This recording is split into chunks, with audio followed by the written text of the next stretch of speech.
জামাত, NCP এরাই মূলত এই মবগুলা সৃষ্টি করে সরকারের বিতর্ক সৃষ্টি করার জন্য। মব নিয়ন্ত্রণ করতে হলে কঠোর আইনের ব্যবহার ছাড়া কোনোভাবেই সম্ভব না। ভাই মব তো সরকার কোনোদিনও নিয়ন্ত্রণ করতে পারবে না।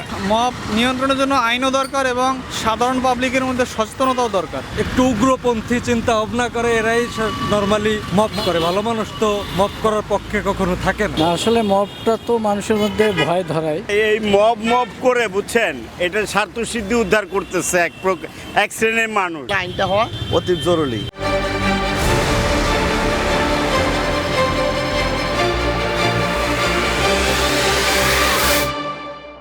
মব সৃষ্টিকারীর মূল হোতা হচ্ছে এক নম্বরে বিতর্কত ইন্ধন সৃষ্টি করে স্বৈরাচারী আওয়ামী লীগের কিছু দোসর আছে, তারা ওদের সাথে একত্রিত হইয়া এবং জামাতের যে 11 দল সংগঠিত আছে, যেমন আপনার জামাত, এনসিপি এরাই মূলত এই মবগুলা সৃষ্টি করে সরকারের বিতর্ক সৃষ্টি করার জন্য।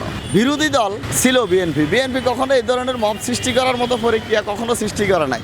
মব সৃষ্টি করার মূল হোতা হচ্ছে বাংলাদেশে জামাত, এনসিপি। এদের সাথে এখন সংখ্যাগরিষ্ঠতায় আছে আওয়ামী লীগের কিছু মুখোশধারী লোক, যারা পদে ছিল না, তারা আওয়ামী লীগের সুবিধা ভোগ করছে, তারাই এখন এই মবের সাথে সম্পৃক্ততায় আছে। একটু উগ্রপন্থী চিন্তা ভাবনা করে এরাই নর্মালি মব করে। ভালো মানুষ তো মব করার পক্ষে কখনো থাকে না।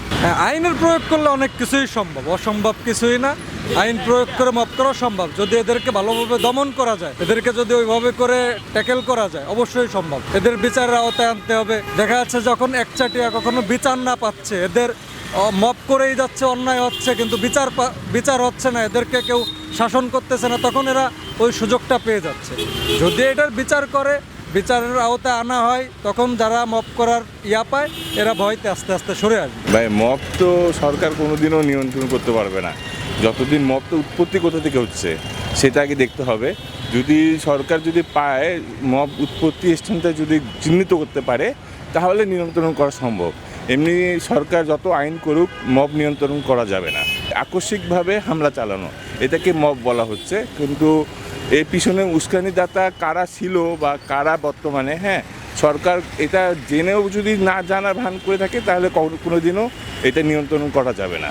এই মব করে বুঝছেন, এটা স্বার্থসিদ্ধি উদ্ধার করতেছে এক শ্রেণীর মানুষ। যেই মব বলতেছেন আপনি আপনার স্বার্থে লাগতেছে, আপনি বলতেছেন আমি মব করতেছি, অথচ আমি কিন্তু আপনার লজিক দিয়ে কথা, লজিক এবং ন্যায়ের পথেই কথা বলতেছি, ন্যায়ের পথেই আপনার প্রতিবাদ করতেছি। আপনি মব বলতেছেন কারণ আপনার স্বার্থে লাগতেছে।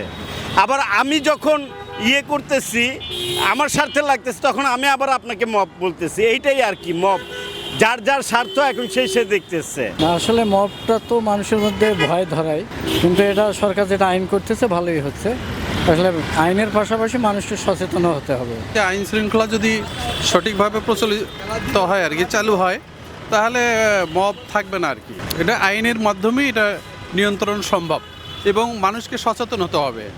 সাধারণ জনগণের সচেতনতাই এটা আপনাকে প্রতিরোধ করা সম্ভব। শুধু ওই যে আমরা ওই আইনের আশায় বসে থাকবো এটাও না, সকলেই মিলেই, সকলের প্রচেষ্টায় এটা নিয়ন্ত্রণ করা সম্ভব। এটা সামাজিকভাবে ছাড়া আইন করে সম্ভব হবে না, কারণ আইন শৃঙ্খলা বাহিনী যেখানে হইতেছে সব জায়গায় তো আমরা দিতে পারবো না। আপনার বাসার ভিতরে একটা ঘটনা ঘটতেছে, সঙ্গে সঙ্গে কি এখানে যাওয়া সম্ভব না। তো এটা আমার মনে হয় সবাই সচেতন থাকলে এটা সম্ভব হবে। যে সুবিধা করতে পারবে সে তো করতেছে, সবাই তো করতে পারবে না। এটা একেবারে রুট লেভেল থেকে, একেবারে পাড়াগাঁয় থেকে শুরু করে প্রচারণা সামাজিকভাবে এটাকে চালাতে হবে। কিছু আছে মানুষ আসলে শত্রুতাবশত, কিছু আছে অনিচ্ছাকৃত, কিছু আছে মানুষ সুযোগে। আইন শৃঙ্খলা রক্ষাকারী বাহিনী তো প্রতিটা মানুষের পিছনে আপনি যদি একজন করে, দুজন করে যদি আপনার আইন শৃঙ্খলা রক্ষাকারী বাহিনী কি সম্ভব? একটা পুলিশকে একজন আপনি কি করবেন না করবেন, আপনার পিছনে কি সরকার কি পাহারা দেবে? আপনি কি বিএপি? আমরা সচেতন হতে হবে। আমাদের জিনিসটা নিজের থেকে আমরা অন করতে হবে যে আমরা যে একদম সব লেভেলে আইনের ব্যবহার থাকলে অবশ্যই সংশোধন করা সম্ভব। এটাতে শুধু সাধারণ জনগণের জন্য না, দেশের স্বার্থের জন্যও প্রয়োজন। মবটা অ্যাকচুয়ালি হয় কি, সাধারণ মানুষ সবসময় আতঙ্কিত থাকে যখন একটা মব তৈরি হয়। তো সেই ক্ষেত্রে একটা সুষ্ঠু আইনের প্রয়োজন। তো সরকার এবং প্রশাসন দুজনেরই উদ্যোগের প্রয়োজন আছে এখানে, তাহলেই মবটা নিয়ন্ত্রণ করা সম্ভব। আদারওয়াইজ মব নিয়ন্ত্রণ করতে হলে কঠোর আইনের ব্যবহার ছাড়া কোনোভাবেই সম্ভব না। এখানে কিছু দুষ্কৃতকারী লোক থাকে যাদের স্বার্থ হাসিল করার জন্যই তারা মব তৈরি করে। মবটা বেসিক্যালি কোনো সাধারণ স্পেসিফিক কোনো দল বা সংগঠন বা কোনো ব্যক্তির উপরে বর্তায় না। এটা যখনই কারোর স্বার্থের ব্যাঘাতে ঘটবে তখনই সে মব তৈরি করার চেষ্টা করবে। মব নিয়ন্ত্রণের জন্য আইনও দরকার এবং সাধারণ পাবলিকের মধ্যে সচেতনতাও দরকার। সবাই সবার ধর্ম সঠিক সুন্দরভাবে পালন করবে। তো সেইখানে একটা গোষ্ঠী এই ধরনের মব সৃষ্টি করে অনেক সম্প্রীতি নষ্ট করেছে, সেটা আসলে একদমই ঠিক না। এটা সরকার এভাবে আইন হওয়া উচিত, সাধারণ পাবলিকের মধ্যে সচেতন হওয়া উচিত যাতে এইভাবে আর কেউ সৃষ্টি করতে না পারে, মব সৃষ্টি করতে না পারে। এরা ভালো চরিত্রের লোক না, যারা মব করছে এরা খুব বাজে প্রকৃতির লোক, যারা আসলে দেশের শান্তি বিনষ্ট করতে চায়, এরাই মব করে। মবের সাথে জড়িত যারা দেশকে ভালো চায় না, তারা দেশের ভিতরে অরাজকতা সৃষ্টি করে যারা বিভিন্ন ধরনের ফায়দা লুটতে চায় বা বিভিন্ন ধরনের স্বার্থ হাসিল করতে চায়, তারা পারিবারিক শিক্ষার ক্ষেত্রে যদি প্রথম থেকে তাদেরকে যদি সেভাবে গাইড করা যায়, সেভাবে যদি পরিচালনা করা যায়, সেক্ষেত্রে তারা একবার যদি কোনো মব করতে যেয়ে বা কোনো ধরনের অকারেন্স করতে গেলে তারা চিন্তা করবে যে না, আমার ফ্যামিলি ব্যাকগ্রাউন্ড আছে, আমার একটা সামাজিক একটা মান সম্মান আছে, আমার ফ্যামিলির প্লাস পিতামাতার। তো সেক্ষেত্রে সে চিন্তা করবে যে একটা কিছু করতে গেলে সে চিন্তা করবে। মব তৈরি হচ্ছে কেমন করে, এটা হচ্ছে গার্জিয়ানদের দোষ। আমরা যেরকম আমাদের গার্জিয়ানকে ভয় করতাম, শাসন করতো আমাদেরকে, হ্যাঁ, তখন আমরা তো ভয়ে ওই পথে যাওয়ার সাহস থাকতো না।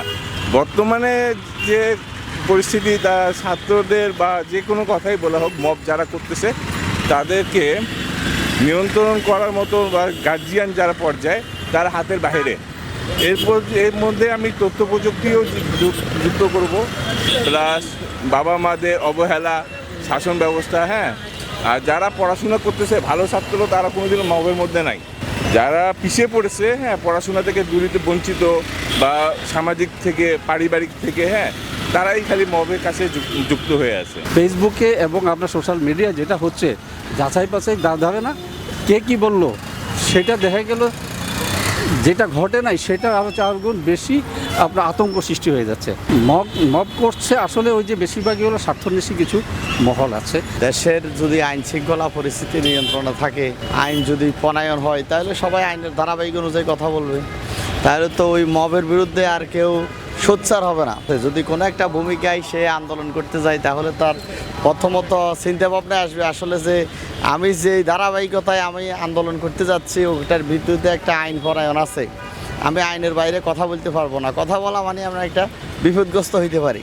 আইনি কোনো ভিত্তি থাকে, ধারাবাহিক থাকে, তাহলে তো ওই মবটা আর সৃষ্টি হবে না। কারণ হচ্ছে আইনটা করা আমরা নিজেরাই সাধারণ পাবলিকরা মনে করি আসলে আইনটা হওয়া অতি জরুরি। সরকারকে এখন কিভাবে হেনস্থা করবে, সরকারের বিরুদ্ধে কিভাবে কথা বলবে, এখন সেটা সৃষ্টি করার জন্য একটা উস্কানিমূলক একটা ঘটনা ঘটাই তোলে, সেটাকেই মব বলে।